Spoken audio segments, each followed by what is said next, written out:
মারতে মারতে এমন অবস্থা লাঠি ভেঙে যাচ্ছে। আমরা কথা বলবো নিউজ রুম থেকে, আমাদের সঙ্গে রয়েছেন আমাদের প্রতিনিধি অতনু হালদার। অতনু, এমন পরিস্থিতি, তুমি কিছুক্ষণ আগেই যে কথা বলছিলে যে মারতে মারতে লাঠি পর্যন্ত ভেঙে যাচ্ছে, যেটা চাকরিহারারা বলছেন এবং দেখাচ্ছেন তারা। এবং আরো একটা প্রশ্ন একজন চাকরিহারা তুলছেন যে একদিকে প্রতিশ্রুতি দেওয়া হচ্ছে আর আরেকদিকে তাদেরকে এভাবে বেধড়কভাবে মারা হচ্ছে। একদমই, একদিকে প্রতিশ্রুতি, অন্যদিকে এই গণতান্ত্রিক আন্দোলনের ওপর এইভাবে আক্রমণ। যেভাবে আক্রমণ হচ্ছে দেখে মনে হচ্ছে যে এটা যেন কোনো দুর্বৃত্তরা এই আক্রমণ করেছে, যেন মনে হচ্ছে ডিআই অফিস আক্রান্ত হয়েছে, দুর্বৃত্তরা আক্রমণ করেছে। পুলিশেরই দাবিটা যদি আমি ধরে নিই, তাহলে পুলিশের দাবি হচ্ছে ব্যারিকেডে ধাক্কা দেওয়া হয়েছে, ব্যারিকেড ভেঙে ঢোকার সময় 3 জন পুলিশকর্মী আহত হয়েছেন। এবং আমার এখন প্রশ্ন হচ্ছে, একটা ঘোষিত প্রোগ্রাম, কলকাতা পুলিশ জানতো না এরকম নয়, কলকাতা পুলিশ জানতো, সেই জন্যই সকাল থেকে এখানে অ্যারেঞ্জমেন্ট ছিল। ফলে একটা এই কয়েকজন শিক্ষক, এরা অন্য কেউ নয়, এরা স্কুলে পড়াতেন, এরা 9, 10, 11, 12-এর ছাত্রছাত্রীদের বিভিন্ন সরকারি স্কুলে পড়াতেন। আজকে আদালতের রায়ে তাদের চাকরি চলে গেছে। আজকে সরকার মেনে নিচ্ছে, সমস্ত পক্ষ মেনে নিচ্ছে, যাদের চাকরি গেছে তাদের চাকরি সকলের দুর্নীতির কারণে যায়নি। অধিকাংশ চাকরি বৈধ চাকরি, কিন্তু প্রাতিষ্ঠানিক দুর্নীতির জন্য এই চাকরি গেছে। যে প্রতিষ্ঠানের মাথায় যারা ছিলেন, তৎকালীন শিক্ষামন্ত্রী থেকে এসএসসি চেয়ারম্যান থেকে পরিষদের সভাপতি পর্যন্ত গ্রেপ্তার হয়েছেন, সিবিআই গ্রেপ্তার করেছে তাদেরকে। কেন গ্রেপ্তার করেছে? তার কারণ এরা দুর্নীতিটা সংগঠিত করেছিলেন বলে অভিযোগ। আমরা দেখেছি তৎকালীন শিক্ষামন্ত্রী পার্থ চট্টোপাধ্যায়ের বান্ধবীর বাড়ি থেকে 50 কোটি টাকা এবং প্রচুর সোনাদানা উদ্ধার হয়েছে। কি হারে এজেন্ট নিয়োগ করে রীতিমতো চাকরি, সরকারি চাকরি বিক্রি হয়েছিল।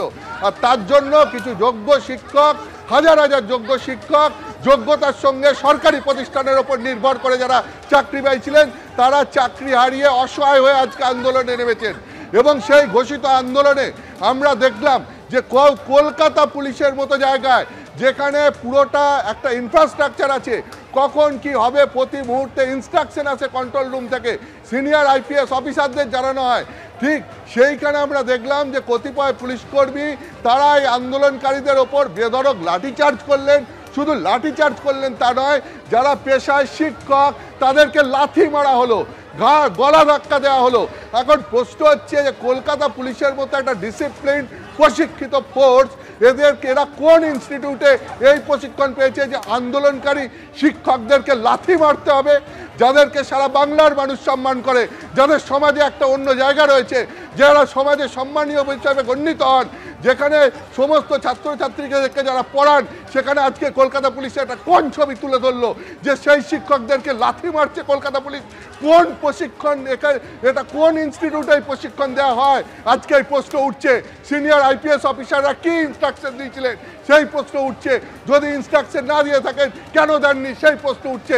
যদি এখনো পর্যন্ত এই অভিযুক্ত পুলিশ কর্মীদের বিরুদ্ধে ব্যবস্থা না নেওয়া হয়ে থাকে, তাহলে কেন নেওয়া হয়নি এই প্রশ্ন উঠছে।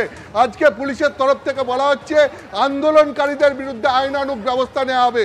সে তো গেল, পুলিশের ক্ষমতা আছে, পুলিশ প্রয়োগ করতে পারে, বিভিন্ন ক্ষেত্রে সেটা প্রয়োগ করে দেখায়ও। কিন্তু প্রশ্ন হচ্ছে যে পুলিশ কর্মীরা এইভাবে আন্দোলনরত শিক্ষকদের লাথি মারলেন, তাদের বিরুদ্ধে কি ব্যবস্থা নেওয়া হবে? যদি ব্যবস্থা নেওয়া হয় তাহলে কবে নেওয়া হবে, কখন নেওয়া হবে?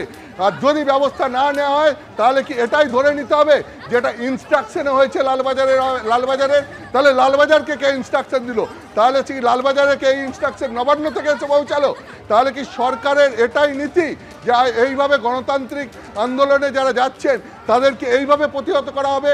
আন্দোলনকারী শিক্ষকদের ওপর পুলিশ এইভাবে লাথি মারবে, লাঠিচার্জ করবে? এই প্রশ্ন আজকে উঠছে।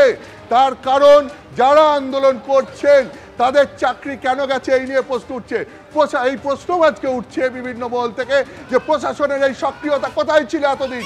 প্রশাসনের যদি এই সক্রিয়তা থাকতো, 3 বছর ধরে এসএসসিকে কলকাতা হাইকোর্ট থেকে সুপ্রিম কোর্ট বারবার বলেছে যোগ্যদের তালিকা জমা দিতে।